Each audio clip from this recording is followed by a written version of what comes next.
How can you fight a protective order in a divorce case that was obtained through false allegations? The most conclusive way would be to prove by objectively verifiable evidence that all the allegations asserted as the basis for the protective order are false. It is virtually impossible to do this. Why? Well, because most of the time a request for a protective order is a matter of your word against mine. The accuser cannot prove by objectively verifiable evidence that she has grounds for a protective order. The accused cannot prove by objectively verifiable evidence that the allegations are false. And even though in that situation the preponderance of evidence should favor the accused, that's all too rarely how it works in the real world. The fact of the matter is that if the accuser, especially if the accuser is a woman, uses the right magic words in making accusations, she will get the protective order even over the accused denials. The damage that this practice cause is, in my experience, all but lost on far too many courts.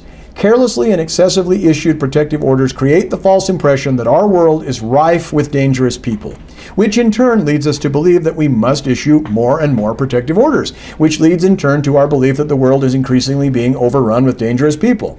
The vicious cycle continues until one day somebody dares to admit that the emperor has no clothes. But by then, the road to that point is littered with countless destroyed innocence, reputations, jobs, families, and lives. In response, out of a dual sense of righteous indignation and embarrassment, we paradoxically become so derisively skeptical and penitent that we reject every claim, even the legitimate ones, that would support a protective order.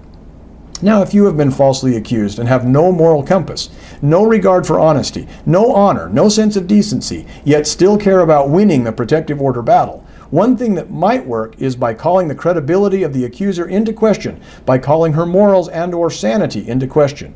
Accuse your accuser of being a slut, a gold digger, a liar, a petty thief, a drunk, a druggie, psychotic, delusional, etc. If you and the accuser happen to be of different races, accusing her of being a racist is particularly effective now, but a word of caution here. Its effectiveness is also rapidly being undermined through abuse. It's taking a page from the just tell a scary enough story playbook that got you here in the first place, although it doesn't have the same initial impact. But with a receptive audience, and most of the time you can get a receptive audience if you tell a convincing enough story, it works for the same reasons. It leaves a negative impression of the accuser. It rouses suspicion. It sows doubts. It plays upon that ever so rapidly becoming quaint human desire to do something to remedy the problem, even though the existence of any problem has yet to be confirmed. It turns the tables. If you can sling more mud at the accuser than she slings at you, it just might stick.